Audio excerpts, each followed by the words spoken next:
नमस्कार, न्यूज के इकलौते फैमिली शो न्यूज की पाठशाला में आप सभी का बहुत स्वागत। मैं हूं सुशांत सिन्हा। ये वो पाठशाला जहां सबकी क्लास लगती है और सबसे पहले आपको बताऊं कि आज कौन कौन सा चैप्टर खोलने वाला हूं। ट्रंप का धोखा पकड़ा गया। कल से ईरान अमेरिका के बीच ऐसा युद्ध शुरू होगा जो अब तक नहीं हुआ है क्या? इधर पीएम मोदी को फोन, उधर चीन को मस्का। ट्रंप का वो खतरनाक प्लान जो दुनिया में आग लगा देगा क्या? मुनीर और पाकिस्तान तो किसी काम के ना निकले। ट्रंप अब ईरान पर हमले के 4 प्लान लेकर आए हैं।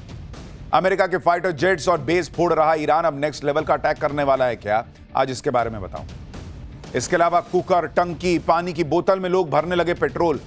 देश में तेल खत्म होगा क्या? क्या खबर आ गई है?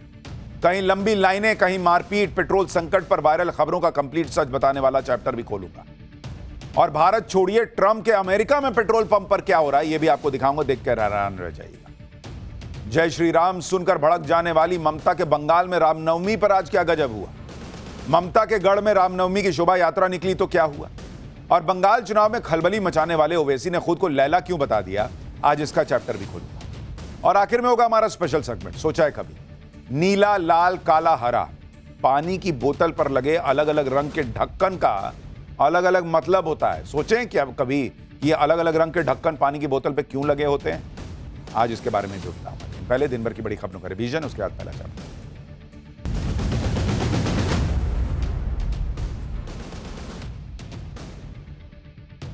भारत सरकार जल्द ही सोशल मीडिया के लिए नया कानून ला सकती है, जिसके बाद सोशल मीडिया इस्तेमाल करने के लिए KYC कराना अनिवार्य होगा। सरकार का यह कदम सोशल मीडिया पर फर्जी प्रोफाइल पर लगाम लगाने के लिए है। संसदीय समिति की सिफारिश माने जाने के बाद यह नियम लागू हो सकता है। पीएम नरेंद्र मोदी और चुनाव आयोग के खिलाफ आपत्तिजनक वीडियो पर एक्शन हुआ है। केरलम साइबर पुलिस ने सोशल मीडिया प्लेटफॉर्म ट्विटर के खिलाफ केस दर्ज किया है। यह वीडियो एडिटेड और AI की मदद से तैयार किया गया था। केरल पुलिस ने इस मामले को गंभीरता से लेते हुए जांच शुरू कर दी। भगोड़े नीरव मोदी को ब्रिटेन की कोर्ट से झटका लगा है। नीरव मोदी की याचिका को खारिज कर दिया गया है। नीरव ने प्रत्यर्पण के खिलाफ दोबारा केस खोलने की मांग की। यूके हाई कोर्ट में दोबारा अपील खारिज होने के बाद नीरव मोदी के एक्स्ट्राडिशन का रास्ता साफ हो गया है। आंध्र प्रदेश के मार्कपुरम में भीषण सड़क हादसा हो गया। टक्कर के बाद बस और डंपर में आग लग गई।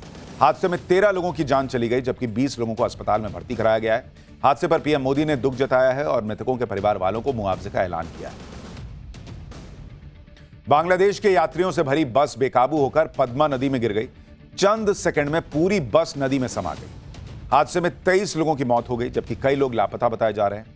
बताया जा रहा है कि हादसा तब हुआ जब यह बस नाव पर चढ़ने की कोशिश कर रही थी और अनियंत्रित होकर नदी में गिर गई।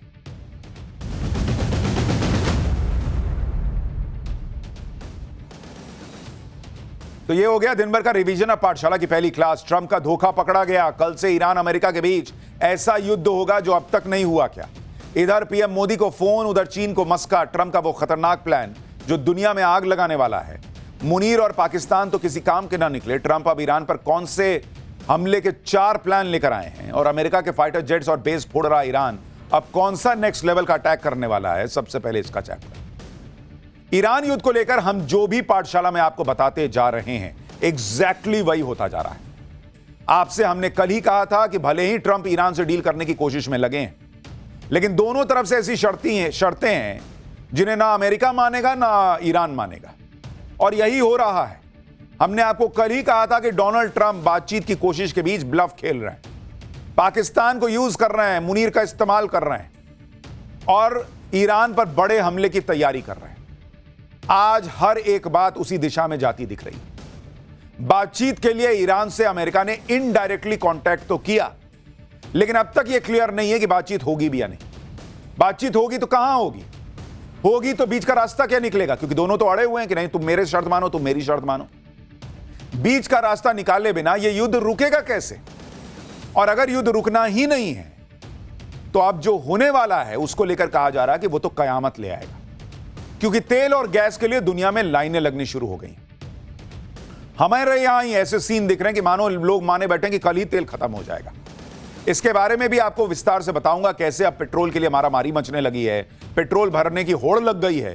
तेल की किल्लत तो अभी नहीं है, लेकिन अफवाहों की भरमार है। कोई तेल गैस पर पैनिक कर रहा है तो किसी को लॉकडाउन का डर है। सच्चाई क्या है यह हम आपको अपनी ग्राउंड रिपोर्ट्स में बताएंगे, फैक्ट्स के साथ बताएंगे। ये स्थितियां क्यों बन रही है इस पर भी बात करेंगे। और युद्ध खत्म होने की बात तो दूर, सबको डर है कि युद्ध में ऐसी नौबत ना आ जाए कि फिर तबाही तबाही मच जाए, क्योंकि डोनाल्ड ट्रंप का तो कोई भरोसा नहीं। वो ईरान को 48 घंटे का अल्टीमेटम देकर पीछे हट गए थे। ईरान से बातचीत हो रही है कह रहे थे, 5 दिन का अल्टीमेटम बढ़ाया था, लेकिन 5 दिन की डेडलाइन से पहले ही ट्रंप का सब्र टूट रहा है। युद्ध में शुक्रवार यानी कल तक का समय है, इसके बीच कुछ नहीं हुआ तो युद्ध में अब कुछ ऐसा होगा जो बहुत भयानक हो सकता है। वो क्या है आज आपको बताऊंगा। ट्रंप के बारे में कहा जा रहा है कि वो ईरान में सेना लेकर घुसने की तैयारी कर चुके हैं। अगर ट्रंप ईरान में सेना लेकर घुसने का दांव खेलते हैं तो ईरान चुप पे बैठेगा, वो अलग मारने की तैयारी किए बैठा है। ईरान की तैयारी क्या है और फिर युद्ध से कैसे भयानक तबाही हो जाएगी, 24 घंटे के बाद क्या भयानक होने वाला है, ट्रंप के दिमाग में क्या चल रहा है, आज आपको सब बताने वाला हूं। लेकिन पहले एक झलक देखिए।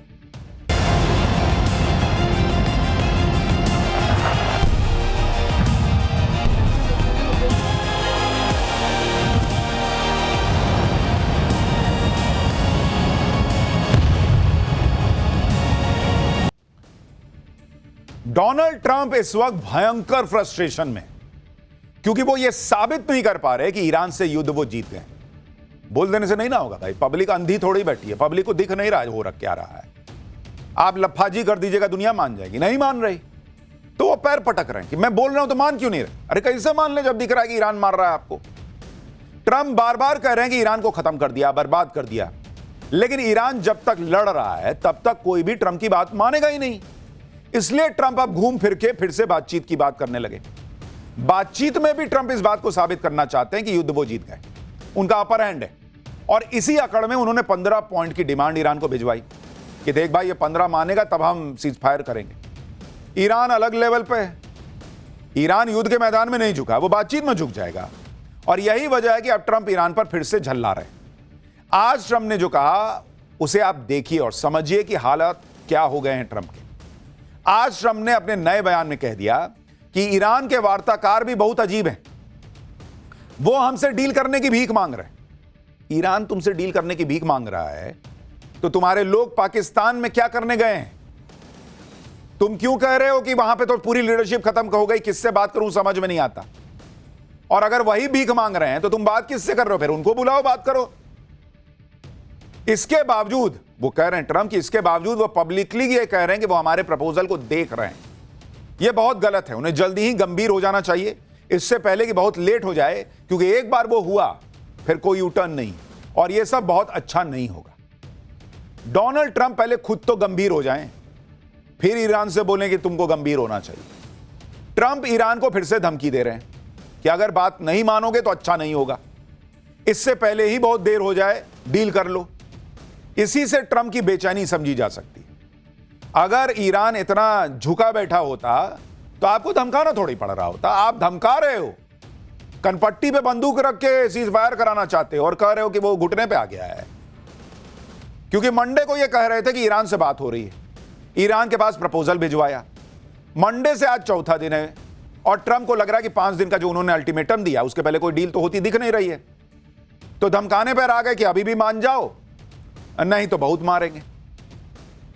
ट्रंप के पास टाइम कम है, लेकिन ईरान को ऐसी कोई जल्दबाजी नहीं है। ट्रंप ने बड़े जोर शोर से पाकिस्तान के हाथों ईरान को संदेश भिजवाया था। ट्रंप माहौल ऐसा बना रहे थे जैसे ईरान डील करने के लिए मारा जा रहा है, लेकिन ईरान ने अब तक ट्रंप की डिमांड का कोई लोड ही नहीं लिया। ईरान के विदेश मंत्री ने कहा कि अमेरिका के प्रपोजल को रिव्यू कर रहे हैं, लेकिन अमेरिका से बातचीत करने की कोई दिलचस्पी नहीं है। ईरान कह रहा है कि मध्यस्थता के जरिए मैसेज एक्सचेंज होने का मतलब यह नहीं है कि हम अमेरिका से बातचीत कर रहे हैं। अमेरिका ने एक प्रपोजल भेजा है, हमने इसे अपने टॉप अथॉरिटी को बता दिया है कि देखो कुछ आया है वहां से, अगर कुछ होगा तो उसका ऐलान कर देंगे। मतलब ईरान डोनाल्ड ट्रंप की बातों को, अमेरिका के प्रपोजल को इतने हल्के में ले रहा है, इतने हल्के में ले रहा है कि डोनाल्ड ट्रंप की और बेइज्जती हो रही। ट्रंप माहौल बना रहे थे कि ईरान से बातचीत हो रही है, ईरान साफ कर रहा है कि नॉट इंटरेस्टेड बॉस।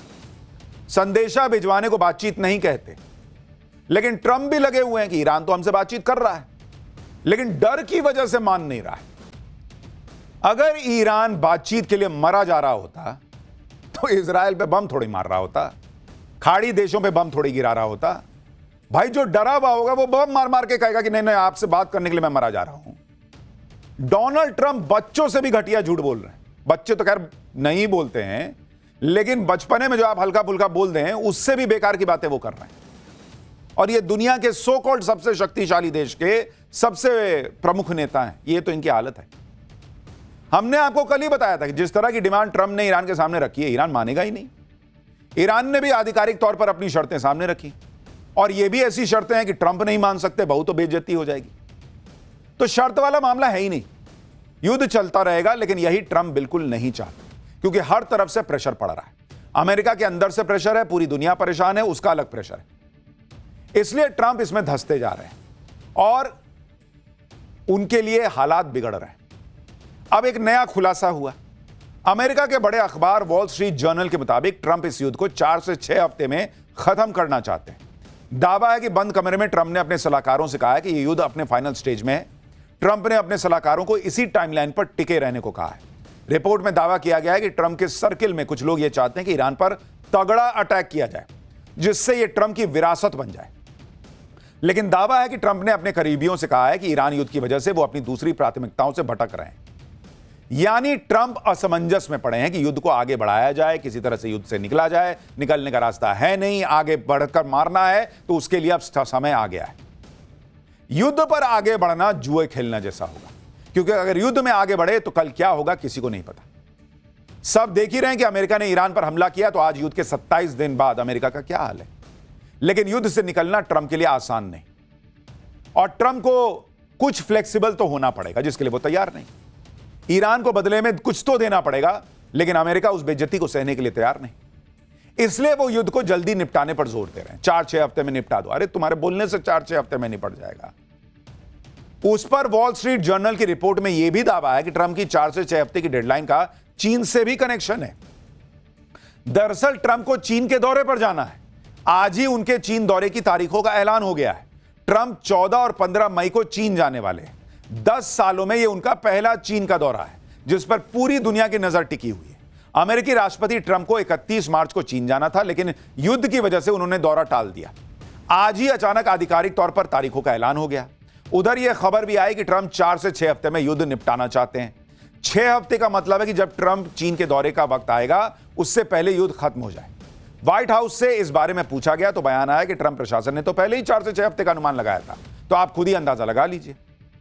अगर युद्ध ऐसे ही चलता रहा तो फिर ट्रंप का चीन दौरा मुश्किल में पड़ जाएगा। लेकिन ट्रंप यह चाहते हैं कि वो चीन को मैसेज दें कि देखो मैं तुम्हारे पास आने को तैयार हूं। क्यों, उसकी भी वजह है। देखिए, कयास लगाए जा रहे हैं कि 14 मई से पहले ट्रंप युद्ध खत्म करना चाहते हैं किसी भी हाल में। लेकिन फिर सवाल आएगा कि ऐसा होगा कैसे? क्या ट्रंप सीजफायर कराकर चीन के दौरे पर जाएंगे, या फिर ईरान पर कोई बहुत बड़ा हमला करके युद्ध को कुछ दिनों में निपटा देंगे? कल ट्रंप की 5 दिन वाली डेडलाइन भी खत्म हो रही है। ट्रंप ने ईरान को धमकी दी थी कि 48 घंटे में हॉर्मुज खोलो, नहीं तो पावर प्लांट उड़ा दूंगा। लेकिन फिर इसे 5 दिन के लिए रोक दिया। अब यह 5 दिन का टाइम कल खत्म हो जाएगा। लोग जानना चाहते हैं कि ट्रंप इसके बाद क्या करेंगे। एक तरफ तो ये संदेशा भिजवा रहे हैं कि भाई तुम तो मेरे से डील करने के लिए मरे जा रहे हो, दूसरी तरफ सबको फोन लगा रहे हैं। आप देखिए कि पहले 25 दिन के बाद उन्होंने पीएम मोदी को फोन लगाया, उनको लूप में लिया, फिर चीन के दौरे का अचानक ऐलान कर दिया। यह कोई इत्तेफाक नहीं है। अब ट्रंप नेटो देशों को फिर से बोल रहे हैं कि किसी तरह उनको मदद मिल जाए। ट्रंप ने आज कहा कि नेटो देशों ने सनकी देश से लड़ने में कोई मदद नहीं की। अमेरिका को नेटो से कुछ नहीं चाहिए, लेकिन हम ये कभी नहीं भूलेंगे। ट्रंप नेटो देशों को उकसा रहे हैं, लेकिन नेटो में शामिल जर्मनी ने कह दिया कि युद्ध हमसे पूछ के किए थे क्या, ये हमारी जंग नहीं है, हम इसमें नहीं फंसेंगे। यानी डोनाल्ड ट्रंप किसी तरीके से इज्जत बचाते हुए थोड़ा बहुत ऐसे पासा फेंकते हैं कि कहीं नेटो वाले आ जाए मदद कर। नेटो वाले समझदार कि भाई इसके चक्कर में हम क्यों फंसे, ऑलरेडी फंसे हुए हैं, डायरेक्टली घुस गए तो और फंस जाएंगे। ट्रंप की हर तरफ से भयंकर छीछालेदर हो रही। अमेरिकी मीडिया में ये सब बातें चल रही हैं कि ट्रंप किसी तरह से ईरान से डील करने के लिए बेचैन है। ट्रंप बौखलाए हुए हैं, और कुछ देर पहले अपनी कैबिनेट की मीटिंग भी उन्होंने बुलाई, प्रेस को बुलाया, और ट्रंप को सफाई देनी पड़ी कि बातचीत के लिए वो नहीं गिड़गिड़ा रहे बल्कि ईरान गिड़गिड़ा रहा है। ट्रंप कह रहे हैं कि बातचीत के लिए ईरान गिड़गिड़ा रहा है, जबकि ट्रंप ने ईरान से बात करने के लिए खुद अपने गुलाम पाकिस्तान को लगाया हुआ है, और यह पाकिस्तान खुद मान रहा है। पाकिस्तान के विदेश मंत्री इशाक डार ने बताया कि अमेरिका और ईरान के बीच इनडायरेक्ट बातचीत चल रही है। पाकिस्तान, तुर्की और इजिप्ट इसमें मदद कर रहे हैं। पाकिस्तान शांति लाने के प्रयासों को लेकर प्रतिबद्ध है। डिप्लोमेसी और डायलॉग से ही रास्ता निकलेगा। उधर यह खबर भी आई है कि ईरान से बातचीत के लिए उपराष्ट्रपति जेडी वेंस से के वीकेंड पर पाकिस्तान जाने का प्लान है। खबर इसलिए भी अहम है क्योंकि इससे पहले बातचीत में ट्रंप के करीबी दोस्त विटकॉफ और उनके दामाद जेरेड कुशनर ईरान से बातचीत करेंगे, यह खबर आई थी, लेकिन ईरान ने इन दोनों पर भरोसा ही नहीं जताया। यानी ईरान अपनी शर्त पर किससे बात करेगा यह बता रहा है, और डोनाल्ड ट्रंप कह रहे हैं कि ईरान जो है वो मरा जा रहा है बात करने के लिए। ऐसा लगता है कि मुनीर और पाकिस्तान ट्रंप के काम के नहीं निकले, इसलिए ट्रंप ने अगला प्लान एक्टिवेट कर दिया। ट्रंप की 5 दिन की मियाद कल खत्म हो जाएगी और उसके बाद क्या होगा उसके लिए ट्रंप की प्लानिंग की बड़ी चर्चा है। अमेरिका की न्यूज वेबसाइट एक्सियोस की रिपोर्ट के मुताबिक अमेरिका ईरान पर फाइनल ब्लो यानी अंतिम प्रहार के लिए सैन्य विकल्पों पर काम कर रहा है, जिसमें जमीनी सेना का इस्तेमाल और बड़े पैमाने पर बमबारी अभियान शामिल है। अमेरिकी सेना के अंतिम प्रहार के लिए 4 प्लान भी तैयार किए गए। दावा है कि ट्रंप किसी एक प्लान को चुन सकते हैं। पहले प्लान के मुताबिक ईरान में ग्राउंड ऑपरेशन के लिए अमेरिका खार्ग आइलैंड से शुरुआत कर सकता है। खार्ग के पास अतिरिक्त आर्मी और एयर डिफेंस सिस्टम को तैनात करना शुरू कर दिया गया है। दूसरे प्लान के मुताबिक लारक द्वीप पर अमेरिका हमला कर सकता है। यह एक ऐसा आइलैंड है जो हॉर्मूज पर नियंत्रण रखने में ईरान की मदद करता है। यहां पर ईरानी बंकर, वॉरशिप और रडार भी मौजूद हैं। यहीं से ईरानी हॉर्मूज पर होने वाली गतिविधियों पर नजर रखते हैं। तीसरा प्लान अबू मूसा के रणनीतिक द्वीप और 2 छोटे द्वीपों पर कब्जा करना। ये आइलैंड हॉर्मूज के पश्चिमी प्रवेश द्वार के पास है। इन पर ईरान का नियंत्रण है, लेकिन यूएई भी अपना दावा करता है। इस विवाद का फायदा अमेरिका उठा सकता है। अमेरिका का चौथा प्लान है हॉर्मूज के पूर्वी हिस्से में ईरानी तेल का निर्यात करने वाले जहाजों पर कब्जा। साथ ही अमेरिकी सेना की ईरान के अंदर जमीनी अभियान की भी योजना है, ताकि परमाणु संयंत्रों के अंदर दबे संवर्धित यूरेनियम को भी कब्जे में लिया जा सके। इसके अलावा चाबहार पोर्ट भी अमेरिका की लैंडिंग साइट हो सकता है, क्योंकि यह सेफ साइट है और इससे अमेरिका ईरान को चौंका सकता है। देखिए, चाबहार पोर्ट इसलिए भी हो सकता है क्योंकि अगर नरेंद्र मोदी से बात हुई है तो क्या चाबहार पोर्ट से अमेरिका घुसेगा, इसको लेकर भी जानकारी दी गई है, क्योंकि चाबहार में भारत ने निवेश किया हुआ है। तो तरह तरह की चर्चाएं अभी चल रही हैं, लेकिन इतना जरूर दिख रहा है कि बातचीत का रास्ता बंद होता दिख रहा है। उससे कोई बहुत रिजल्ट निकलता नहीं दिख रहा। अचानक कुछ हो जाए तो कह नहीं सकते, लेकिन अमेरिका अब फाइनल बड़े अटैक की तैयारी कर रहा है, जो हमने आपको पाठशाला में कल बताया था। सबसे ज्यादा चर्चा चल रही है कि अमेरिका खार्ग आइलैंड से ग्राउंड ऑपरेशन शुरू करेगा, क्योंकि खार्ग आइलैंड ईरान की लाइफलाइन है, सबसे इंपॉर्टेंट हिस्सा। यहीं से ईरान का 90% तेल एक्सपोर्ट होता है, जो कि जिससे ईरान चलता है। अगर अमेरिका इसे हथिया लेता है तो हॉर्मूज बहुत आसानी से खुलवाया जा सकता है, लेकिन खार्ग आइलैंड पर कब्जा बहुत कठिन काम है। जैसा हमने आपको कल बताया था कि अमेरिका ने खुद यहां के लैंडिंग साइट्स तबाह कर दिए हैं। ऐसे में दुनिया के सबसे ताकतवर विमान भी उतारना अमेरिका के लिए बहुत कठिन है। अब ट्रंप पूरी तैयारी के साथ ईरान पर हमले की तैयारी कर रहे हैं। मीडिया रिपोर्ट्स के मुताबिक अमेरिका ने यूक्रेन को दी जाने वाली हथियार की सप्लाई का कुछ हिस्सा भी रोक दिया है। बताया जा रहा है कि यूक्रेन को दिया जाने वाला गोला बारूद मिडिल ईस्ट भेजा जा रहा है, क्योंकि ईरान में चल रहे युद्ध के कारण अमेरिका के अहम गोला बारूद का भंडार तेजी से घट रहा है। अमेरिका इतनी तैयारी कर रहा है, सेना लेकर घुसने वाला है कहा जा रहा है, दूसरी जगहों से गोला बारूद भी इकट्ठा कर रहा है, लेकिन अमेरिका ईरान में घुस जाएगा तो ईरान चुपचाप बैठा रहेगा। ईरान क्या तैयारी कर रहा है आपको यह भी बताता हूं। ईरान ने कह दिया है कि वो अमेरिकी मूवमेंट को ट्रैक कर रहा है। कल रात ईरान के संसद के स्पीकर ने इसके बारे में ट्वीट किया। मोहम्मद गलीबाफ ने लिखा कि ईरान के दुश्मन एक क्षेत्रीय देश के समर्थन से उसके एक द्वीप पर कब्जा करने की तैयारी कर रहे हैं। जो हमने आपको पाठशाला में बताया वही लिख रहे हैं वो। हमारी सेनाएं दुश्मन की सभी गतिविधियों पर नजर रख रही हैं। अगर वो कोई भी कार्रवाई करते हैं तो उस देश के सभी बुनियादी ढांचों को निशाना बनाया जाएगा। यानी ईरान भी कह रहा है कि हम सब देख रहे हैं बाबू, तुम क्या कर रहे हो सब हमको पता है, बहुत मारेंगे। ईरान में अमेरिकी सैनिकों को उतारना ट्रंप के लिए बहुत बहुत बड़ा खतरा है, क्योंकि ईरान की सेना के जनरल पहले से कह रहे हैं सालों से हम अमेरिकियों के तय जगहों पर आने का इंतजार कर रहे हैं। 2 दशकों से हम ठीक इसी पल के लिए ट्रेनिंग ले रहे हैं। अब हमारे पास अमेरिकी सैनिकों के लिए बस एक ही संदेश है, और करीब आओ, कम क्लोजर। यानी ईरान भी खुलकर कह रहा है कि तुम पे हमारी नजर है, तुमको मारने के लिए हमारी 20 साल की तैयारी है, आओ ना आओ। खार्ग आइलैंड पर अगर ट्रंप अपने सैनिकों को उतारते हैं तो ईरान ने भी खार्ग को अमेरिकी सैनिकों की कब्र बनाने का पूरा जाल बिछाया हुआ है। ईरान ने खार्ग के पास स्मार्ट माइंस और एंटीशिप माइंस बिछा दिए। खार्ग आइलैंड पर आत्मघाती ड्रोन भी तैनात हैं। ये ड्रोन झुंड में हमला करने के लिए प्रोग्राम किए गए और यूएस नेवी के रडार को कंफ्यूज कर सकते हैं। खार्ग में बंकर्स के नीचे S-300 और S-400 तैनात हैं। नूर, कादर जैसी एंटीशिप क्रूज मिसाइलें तैनात हैं। IRGC के स्नाइपर्स को ऊंची चोटियों पर तैनात किया गया है। इसके अलावा ईरान ने स्कॉर्चेड अर्थ रणनीति भी तैयार की है। द्वीप हाथ से निकलता देखकर यह रणनीति काम आएगी। इस रणनीति में हार होने पर हर उस चीज को नष्ट कर दिया जाता है जो दुश्मन के काम आ सकती है। अगर ऐसा हुआ तो तेल के कुओं और टर्मिनल को ईरान खुद उड़ा देगा और पूरा खार्ग आइलैंड आग के गोले में तब्दील हो जाएगा। यानी ईरान का हिसाब क्लियर है। एक तो वो अमेरिका को घुसने नहीं देगा, अमेरिका घुसा तो मारते मारते मरेगा, और अगर मरने की नौबत आ ही गई तो पूरा खार्ग आइलैंड तबाह कर देगा। एकदम फिल्मी कहानी है। बहुत फिल्म में नहीं होता है कि एकदम पूरा बम वम लगा हुआ है कि लास्ट में मरेंगे, एक बटन दबाए खत्म, सब फट गया।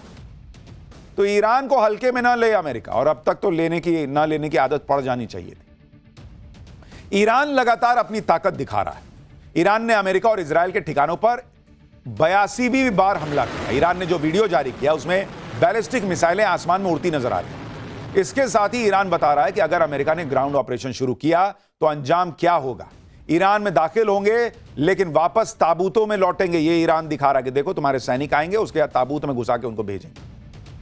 ईरान धमकी दे रहा है कि अगर उसके द्वीपों पर हमले किए जाते हैं तो पूरी दुनिया पर तेल संकट आ जाएगा, क्योंकि ईरान ने हॉर्मूज के बाद अब बाब अल मंडेब स्ट्रेट को बंद करने की धमकी दी है। बाब अल मंडेब स्ट्रेट यमन और अफ्रीका के देशों जिबूती और इरिट्रिया के बीच है। यह ग्लोबल शिपिंग, एनर्जी सप्लाई और खाद्य व्यापार के लिए महत्वपूर्ण प्रेशर पॉइंट है।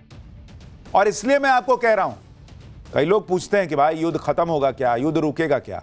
नहीं बॉस, जो हालात बन रहे हैं उससे तो लग रहा है कि युद्ध अब नेक्स्ट लेवल पे जाने वाला है, और अगर ये नेक्स्ट लेवल पर चला गया तो दुनिया तबाह हो जाएगी। दुनिया का करीब 12% तेल इसी रास्ते से होकर गुजरता है, जिसके बारे में अभी आपको बता रहा था। ईरान ने पहले ही 20% रास्ता, तेल वाला रास्ता रोका हुआ है। 12% और रोक दिया तो 20 + 12 32% हो जाएगा। दुनिया में हाहाकार मच जाएगा। वैसे तो बाब अल मंडेब स्ट्रेट ईरान की पहुंच से बहुत दूर है, लेकिन ईरान बाब अल मंडेब बंद करने का दावा इसलिए कर रहा है क्योंकि यह यमन से जुड़ा हुआ है, और यमन के इस इलाके में उन हूती विद्रोहियों का कब्जा है जो सीधे तौर पर ईरान के साथ खड़े। अब तक ईरान ने हूती विद्रोहियों को युद्ध के मैदान में नहीं उतारा है। अगर ईरान को जरूरत पड़ी तो ईरान हूती विद्रोहियों के जरिए बाब अल मंडेब को से गुजरने वाले जहाजों को निशाना बना सकता है।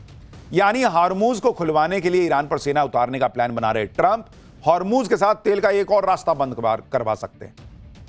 मैं कह रहा हूं ना, ये आदमी जितना हाथ पैर मार रहा है डोनाल्ड ट्रंप, ये उतना रायता फैला रहा है। नहीं होता है कि आप नशे में एक तरफ प्लेट गिरा दिए, एक तरफ बर्तन गिरा दिए, एक तरफ गिलास गिरा, इससे संभल ही नहीं रहा भाई। तुम माफ करो भाई, तुम जीत गए, हम मान गए वाली स्थिति। एक खुलवाने जाओगे, दूसरा बंद करवा दोगे, दोनों पता चला बंद हो गए। आप देखिए कि अभी हॉर्मुज स्ट्रेट बंद है और सैकड़ों शिप समंदर में खड़ी हैं। ईरान की मीडिया एजेंसी ने वीडियो जारी किया जिसमें रात के अंधेरे में ओमान की खाड़ी में लाइन से शिप खड़ी है। बताया जा रहा है कि अरब की खाड़ी में 686 जहाज मौजूद हैं, जिसमें से करीब 400 जहाज ओमान की खाड़ी में।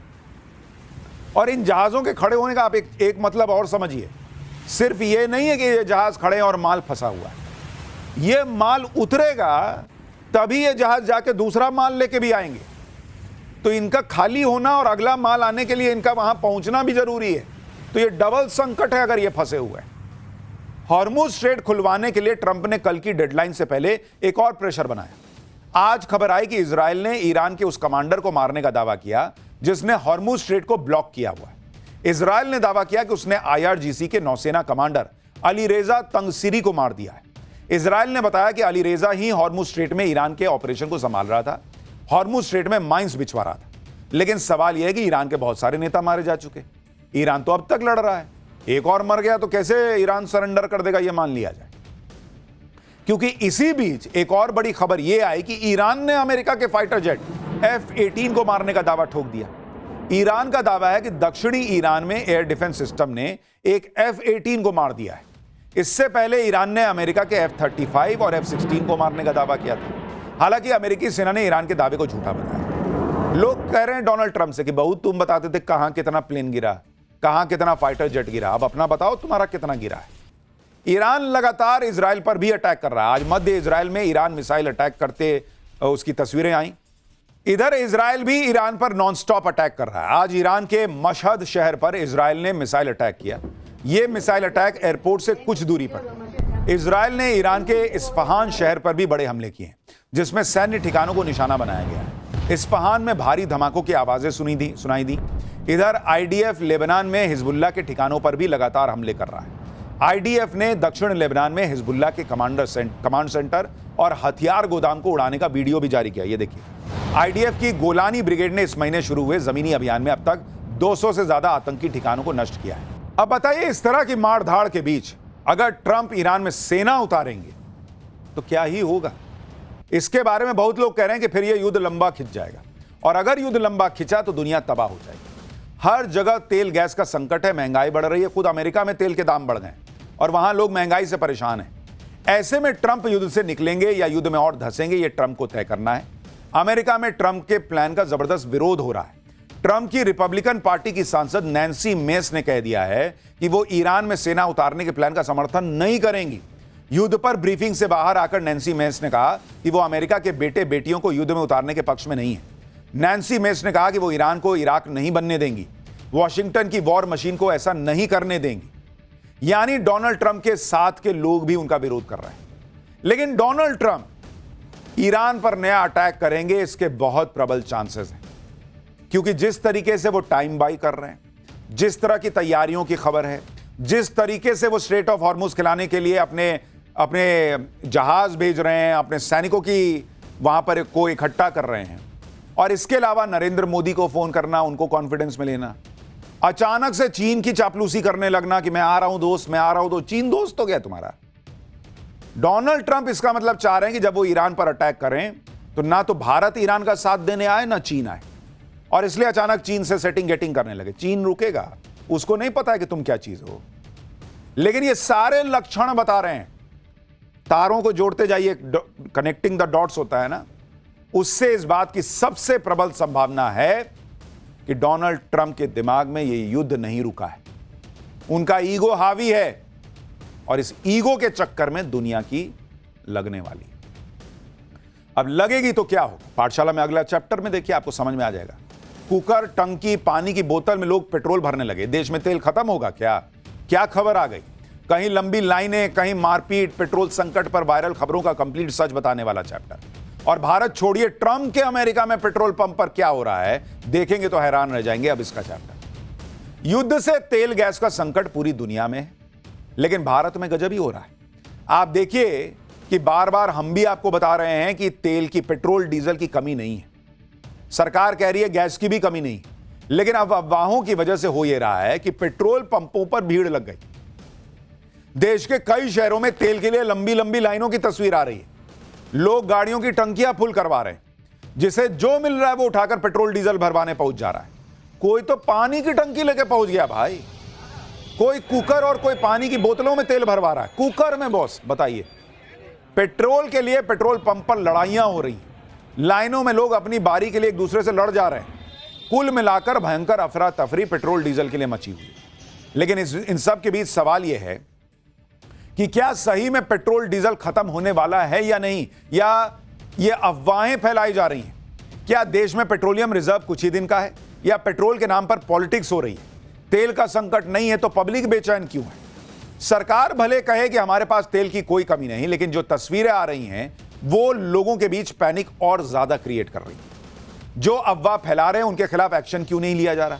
क्या पेट्रोल और डीजल के मुद्दे पर मामला हाथ से निकलता जा रहा है? क्या ईरान युद्ध की वजह से भारत में भयंकर तेल संकट आने वाला है, नहीं आने वाला? आज इस सब के बारे में पूरे फैक्ट्स के साथ आपको बताऊंगा। लेकिन अचानक पेट्रोल डीजल के लिए क्या होने लगा है देश में, उसकी एक झलक देखिए।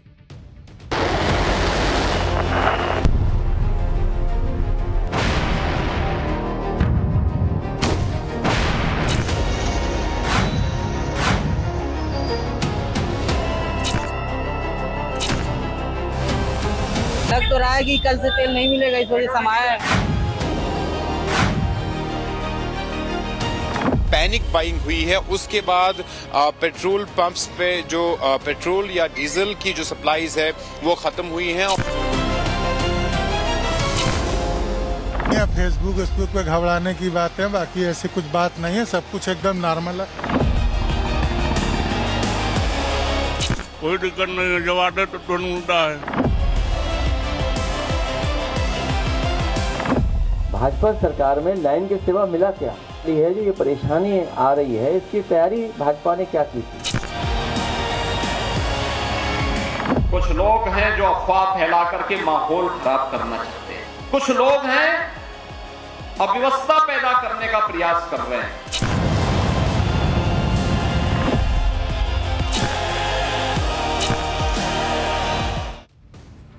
देखिए, ईरान युद्ध जब से शुरू हुआ है तब से हम लगातार बता रहे हैं कि युद्ध से एनर्जी संकट तो बढ़ेगा। पीएम मोदी भी इस संकट की बात को स्वीकार कर रहे हैं। देश में एलपीजी की सप्लाई पर असर पड़ा भी है, लेकिन पेट्रोल और डीजल को लेकर ऐसी कोई बात नहीं है। अभी देश के अलग अलग इलाकों में पेट्रोल और डीजल के लिए मारामारी की तस्वीरें आ रही हैं। पेट्रोल पंप पर पेट्रोल और डीजल के लिए लोगों की भीड़ लगने लगी। पेट्रोल के साथ एलपीजी यानी रसोई गैस सिलेंडर के लिए भी लोगों की लाइनें लग रही हैं। सरकार के भरोसा देने के बाद भी पब्लिक जो है वो परेशान होती दिख रही है। 10 तस्वीरों से आपको ये लग रहा होगा कि देश में पेट्रोल और रसोई गैस की भारी किल्लत अचानक हो गई, स्पेशली पेट्रोल डीजल की। ऐसा लग रहा है जैसे कल ही खत्म हो जाए, और इस पर जमकर पॉलिटिक्स भी शुरू हो गई। एक बार सुनिए अखिलेश यादव क्या कह रहे हैं, फिर आपको पूरे फैक्ट्स के साथ बताऊंगा कि सच्चाई क्या है। भाजपा सरकार में लाइन के सिवा मिला क्या? अब तो इसलिए भी लाइन लग रही है क्योंकि लोग अपना बजट बना के चलते हैं कि महीने के अंत में या महीने के शुरुआत में हम अपना सिलेंडर भरवाएंगे। तो ये जो दिक्कत आने वाली है, जो ये परेशानी आ रही है, इसकी तैयारी भाजपा ने क्या की थी? देखिए, पेट्रोल और डीजल के बिना लोगों को दिक्कत तो होगी, और इसलिए इस एनर्जी क्राइसिस में जब पेट्रोल और डीजल को लेकर बात होने लगी तो फिर पेट्रोल डीजल को लेकर कई जगहों पर लाइनें लग गई। आप देखिए कि किस तरह से पेट्रोल को लेकर लोग परेशान हो रहे हैं। यूपी के बस्ती में तो एक आदमी पानी की टंकी लेकर आ गया। भाई ये देखिए, पानी की टंकी की, इसमें पेट्रोल भर दो मेरे लिए। 200 लीटर की पानी की टंकी जिसे लोग छतों पे रखते हैं, भाई वो लेके आ गया कि इसमें भर दो मेरे लिए पेट्रोल। पेट्रोल पंप वाले को वो छोड़ गए देख के कि अरे पानी लेने आओ, तेल लेने आओ, क्या आदमी हो जी।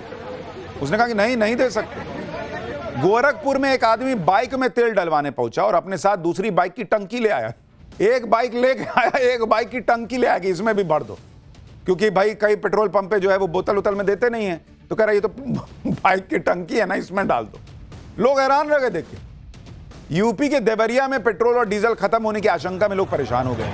पेट्रोल पंप पर लोगों की भीड़ लग गई। कुछ लोग खाना बनाने वाले बड़े बड़े भगोने लेकर आ गए कि इसमें डाल दो पेट्रोल। कोल्ड ड्रिंक की बोतल में लोग पेट्रोल ले रहे हैं। मेरा एक सवाल है, एक सेकंड के लिए, अभी तो आपको बताऊंगा कि कितने दिन का पेट्रोल हमारे पास है नहीं है, लेकिन मैं एक सवाल पूछता हूं, एक सेकंड के लिए। अगर ये मान लो कि कल ही एक बार के लिए अगर मान लो पेट्रोल डीजल खत्म होना, ये 1 लीटर के बोतल में पेट्रोल भरा के तुम क्या तीर मार लोगे, मुझे ये बताओ। पेट्रोल और डीजल अगर खत्म ही हो जाएगा और टंकी फुल भी करा ली, कितने दिन चला लोगे? या एक बोतल में भर के, या ये सब जो कर रहे हो, इससे क्या मिल जाएगा? कितने दिन काम चल जाएगा? नहीं ना चलेगा। तुम्हारा एक बोतल में काम नहीं चलेगा। लेकिन अगर लाखों करोड़ों लोग ऐसे एक एक बोतल लेके चले गए तो जो पेट्रोल डीजल 60 दिन में खत्म होना है वो 40 दिन में खत्म हो जाएगा। मत करो यार ये सब। पेट्रोल डीजल एलपीजी नहीं है कि एक बार ले लोगे तो कम से कम 30 दिन 25 दिन 45 दिन चल जाएगा, और अगर खत्म हो गया तो क्या करोगे, कहां से खाओगे? पेट्रोल डीजल अगर खत्म भी हो गया तो 10 ऑप्शन है। लेकिन इस वक्त, इस संकट के समय जब पेट्रोल डीजल नहीं आ रहा है तो जितना है उसी में काम चलाना है। तो दूसरे का भी सोचो, ये नहीं कि बस अपना भर लिए, मेरा काम हो गया, अब दूसरा जाए देखे। हालांकि इस हंगामे पर ओवैसी ने सरकार पर निशाना साधा है। ओवैसी ने कहा कि अगर तेल की कोई कमी नहीं है तो एसेंशियल कमोडिटी एक्ट क्यों लगाया है सरकार ने? 74 डेज के स्ट्रेटेजिक रिजर्व्स है। अगर ओएमसी को मिलाते हैं 74 डेज के हैं, और आईईए बोलता है 90 डेज। अच्छा, आप बोलते नहीं कोई कमी नहीं है प्यारे, एसेंशियल कमोडिटीज एक्ट क्यों लगाया आपने फिर अगर कमी नहीं है तो? देखिए, कमी नहीं है ऐसा कैसे हो सकता है? जब नहीं आ रहा है तो दिक्कत तो है, और स्पेशली एलपीजी को लेकर है। ये तो हम बार बार कह रहे हैं कि कई लोग हमको मिल रहे हैं जो कह रहे हैं कि भाई दिक्कत आ रही है। हो ही नहीं सकता कि जीरो समस्या हो। हां, तेल और मतलब पेट्रोल और डीजल को लेकर वैसी स्थिति नहीं है अभी। तेल के लिए हालांकि पेट्रोल पंप पर मारपीट शुरू हो गई। यूपी के सिद्धार्थ नगर का वीडियो देखिए। पेट्रोल पंप पर कुछ लोगों के बीच हाथापाई हो गई। अपनी बारी को लेकर पहले झगड़ा हुआ, फिर लात घूसे चल गए। इसी तरह से लड़ाई का एक और वीडियो देखिए। घंटों इंतजार के बाद लोगों का सब्र जवाब देने लग रहा है, और इसी वजह से अपनी बारी को लेकर लड़ाइयां हो रही है। ये देखिए।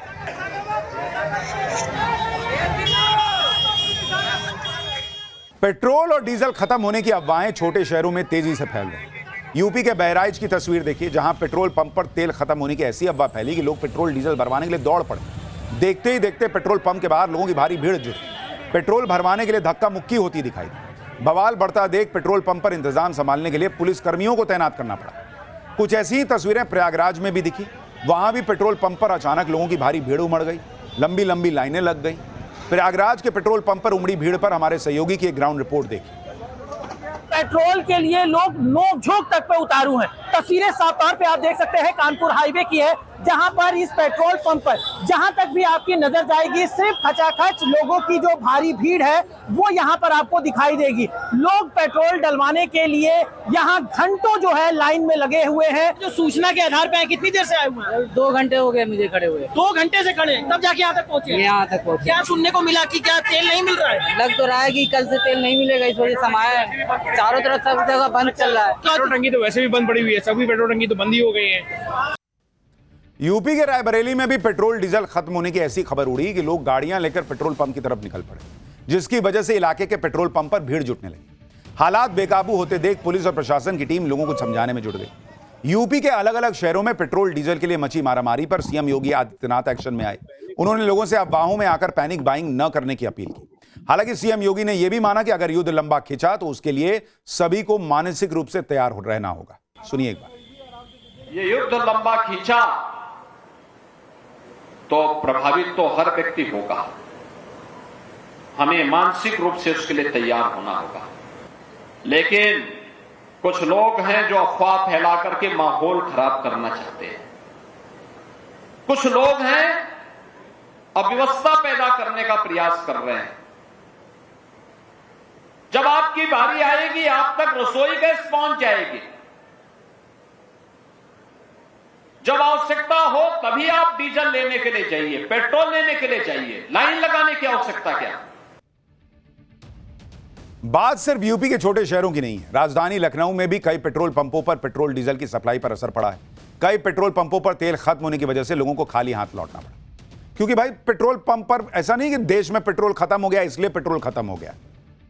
पेट्रोल पंप पर मान लीजिए 10 लोगों की गाड़ी में, एक एग्जांपल दे रहा हूं कि 10 लोगों की गाड़ी में पेट्रोल भरने की क्षमता है, वहां 50 लोग पहुंच जाएंगे तो पेट्रोल तो खत्म होगा ही, और जब तक रिफिल नहीं होगा तब तक पेट्रोल पंप बंद रखना पड़ेगा। इसका मतलब यह नहीं है कि 4 पेट्रोल पंप बंद दिख रहा है तो देश में पेट्रोल खत्म हो गया है।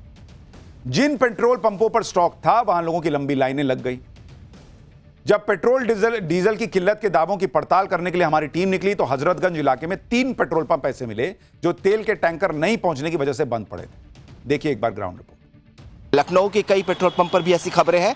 ऐसे एक पेट्रोल पंप पर है हम यहाँ पे, और यहाँ पर भी जो पेट्रोल है वो ख़त्म हो गया। इस वक्त देखिए सुबह का समय है लेकिन सन्नाटा पसरा हुआ। तमाम लोग जो पेट्रोल लेने के लिए यहाँ आ रहे हैं वो निराश होकर वापस लौट रहे हैं। पूरा पेट्रोल पंप इस वक्त खाली है।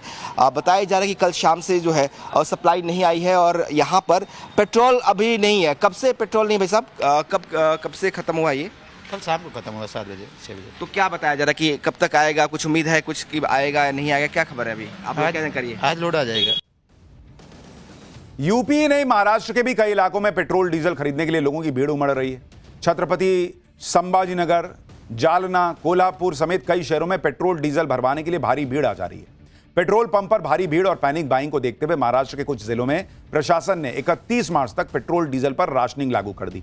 यह राशनिंग एसेंशियल कमोडिटीज एक्ट 1955 के तहत लागू हुई है। आदेश के मुताबिक 2 व्हीलर्स के लिए अधिकतम 200 रुपए तक का पेट्रोल मिलेगा, जबकि 3 व्हीलर और 4 व्हीलर्स के लिए अधिकतम 2000 रुपए के पेट्रोल डीजल की लिमिट तय की गई। इसके साथ ही कैन, बोतल या किसी भी दूसरे कंटेनर में पेट्रोल डीजल देने पर सख्त प्रतिबंध लगा हुआ है। आदेश का उल्लंघन करने वालों के खिलाफ कड़ी कानूनी कार्रवाई की चेतावनी भी दी गई। पेट्रोल और डीजल को लेकर जिस तरह का माहौल बनाया जा रहा है, सोशल मीडिया पर अफवाहें उड़ रही हैं, उससे पेट्रोल और डीजल की बिक्री में तगड़ा जंप आया। पैनिक में आकर तेल खरीदने का असर क्या हुआ, इसके बारे में तेल कंपनी हिंदुस्तान पेट्रोलियम कॉर्पोरेशन ने बताया कि पूरे देश में पेट्रोल डीजल की मांग में अचानक बढ़त देखी जा रही। पिछले 2 दिनों में देश में तेल की बिक्री में 15% का उछाल आ गया है। कुछ जगहों पर यह औसत दैनिक बिक्री की तुलना में 50% से ज्यादा है। हम सभी को आश्वस्त करते हैं कि पेट्रोल और डीजल की कोई कमी नहीं है। ग्राहकों से अनुरोध है कि घबराकर बिना जरूरत के खरीदारी मत कीजिए। हम सभी नागरिकों की ईंधन जरूरतों को पूरा करने के लिए प्रतिबद्ध हैं। पेट्रोल डीजल की पैनिक बाइंग पर पेट्रोलियम मंत्रालय ने फिर से भरोसा दिलाया कि देश में पर्याप्त पेट्रोल और डीजल है, घबराने की बात नहीं है। पेट्रोलियम मंत्रालय की तरफ से कहा गया कि कच्चे तेल की सप्लाई पूरी तरह से सुरक्षित है।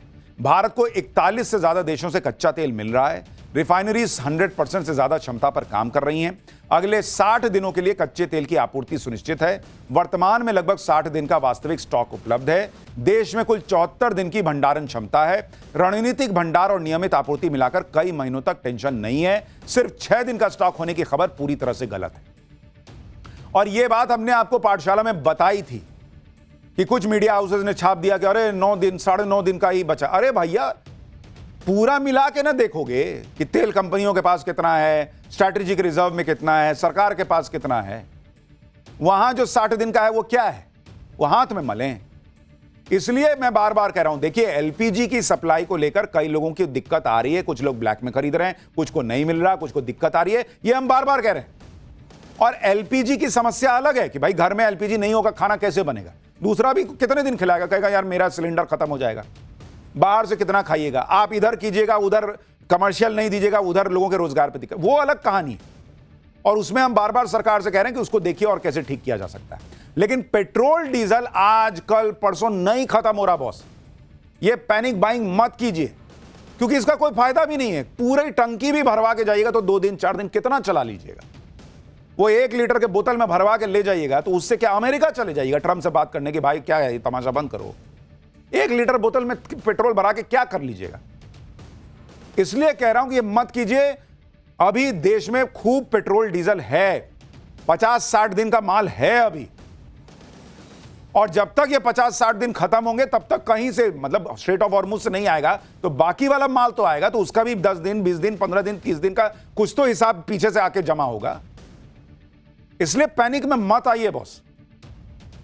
अफवाहों को लेकर पैनिक बाइंग छोड़ दें तो ज्यादातर जगहों पर पेट्रोल डीजल उसी तरह आराम से मिल रहा है जैसे ईरान अमेरिका युद्ध छिड़ने से पहले मिलता था। जैसे दिल्ली से हमारे सहयोगी की रिपोर्ट देखिए। सेंट्रल दिल्ली का ये पेट्रोल पंप है। आप देख सकते हैं कि यहाँ पर बहुत ज्यादा भीड़ आपको नजर नहीं आ रही होगी।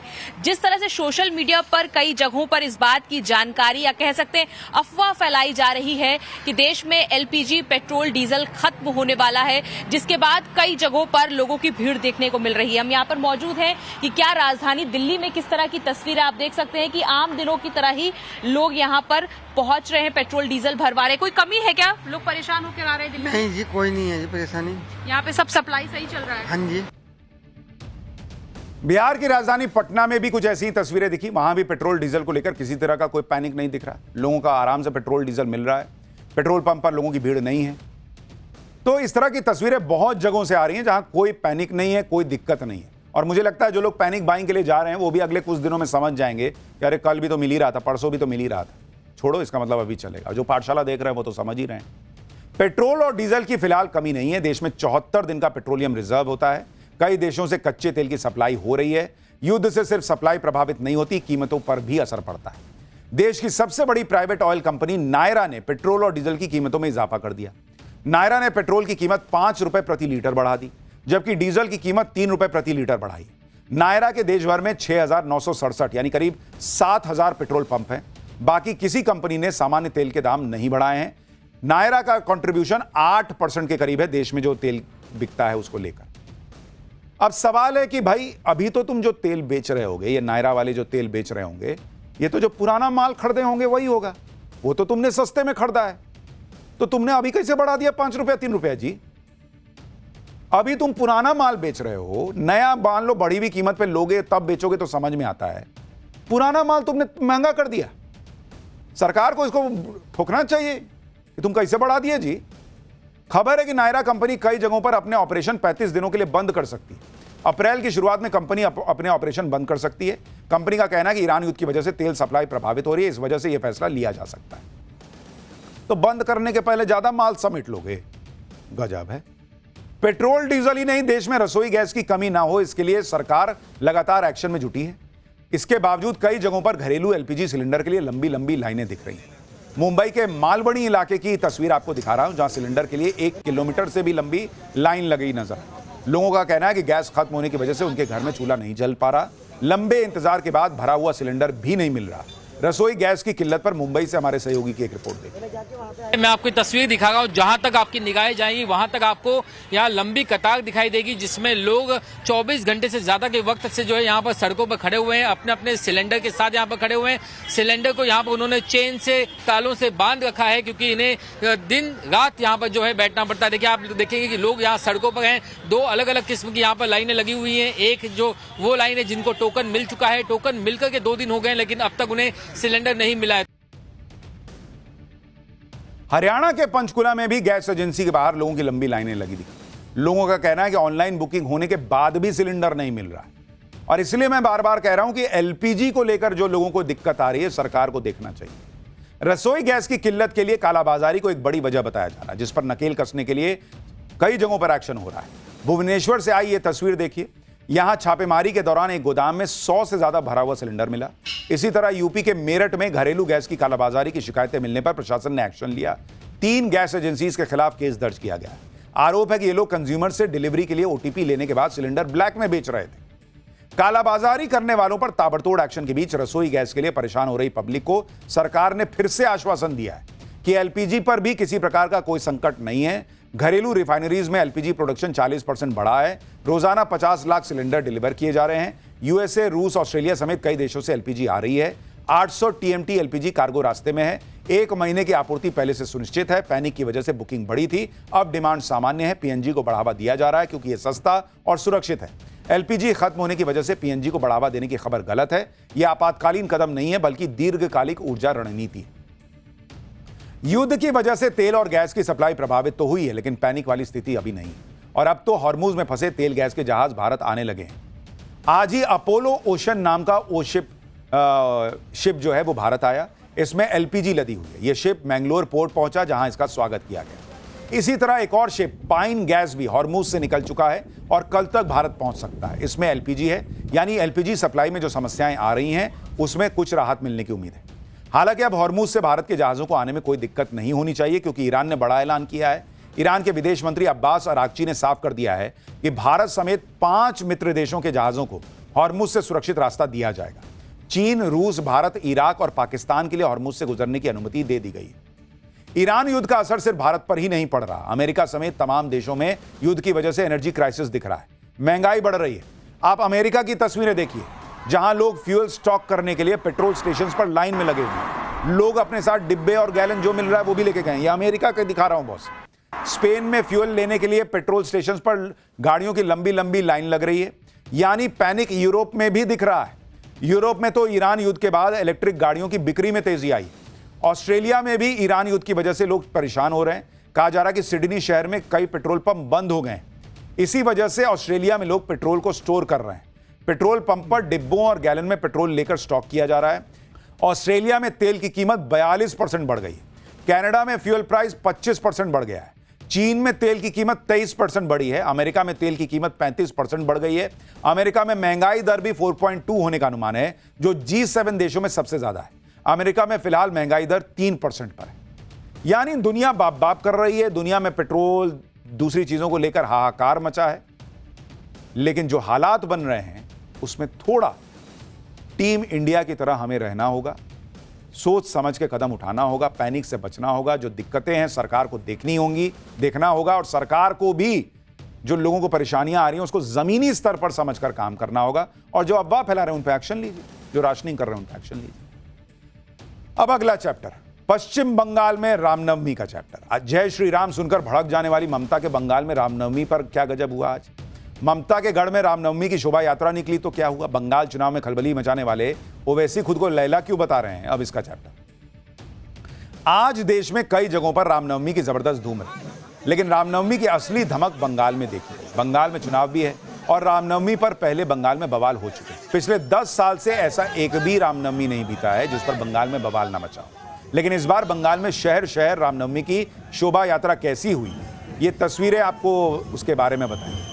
आप ये देखिए कि चुनाव के बीच बीजेपी बंगाल में 5 दिनों तक रामनवमी मनाने का प्लान बना चुकी है।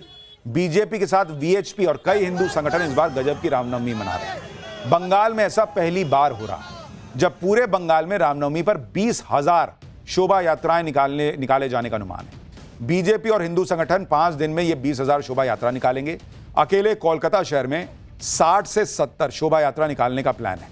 यानी बंगाल में अगले 5 दिन तक जय श्री राम के नारे गूंजते रहेंगे। रामनवमी पर किस तरह से ममता बनर्जी और बीजेपी के बीच चुनावी घमासान मचा है,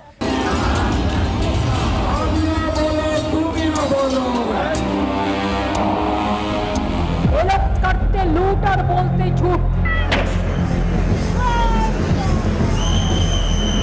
मुसलमान के साथ जस्टिस नहीं किया है, इसलिए वो लोग भी लड़ने आ रहे हैं। आज ममता बनर्जी को जवाब देना पड़ेगा। भवानीपुर में शुभेंदु अधिकारी ने हजारों की भीड़ जुटाकर ममता के गढ़ में शक्ति प्रदर्शन किया और मैसेज दिया कि इस बार भवानीपुर में ममता बनर्जी से उनकी लड़ाई जोरदार होने वाली है। ममता बनर्जी ने आज सुबह बीजेपी की शोभा यात्रा निकलने से पहले ही खेला कर दिया। खुद ममता बनर्जी ने आज सुबह ही सोशल मीडिया पर रामनवमी का बधाई संदेश दिया। उन्होंने लिखा कि रामनवमी के पावन अवसर पर आप सभी को हार्दिक शुभकामनाएं। मैं कामना करती हूं कि रामनवमी का यह उत्सव शांतिपूर्ण ढंग से और पूरी तरह सफल हो। ममता बनर्जी बीजेपी को संदेश दे रही हैं कि राम अकेले बीजेपी के नहीं है और रामनवमी पर रैली निकालने का अधिकार सिर्फ बीजेपी को नहीं है। ममता बनर्जी ने कहा कि भगवान राम केवल बीजेपी की प्रॉपर्टी नहीं है, भगवान राम सबके हैं और रामनवमी सभी के लिए, इसलिए टीएमसी भी रामनवमी की रैली निकालेगी। रामनवमी पर बीजेपी ने जो माहौल बनाया उसके बाद ममता बनर्जी बीजेपी पर हमलावर है। सुनिए एक बार ममता बनर्जी। ये लोग करते लूट और बोलते झूठ। My challenge to the concern person, if you have the guts, why don't you supply the list even to the journalist? মানুষকে নোটবন্দি করবেন, মানুষকে ভোটবন্দি করবেন, মানুষের নাম কেটে দেবেন। बीजेपी और ममता बनर्जी की लड़ाई के बीच बंगाल में ओवैसी भी अपना जलवा दिखा रहे हैं।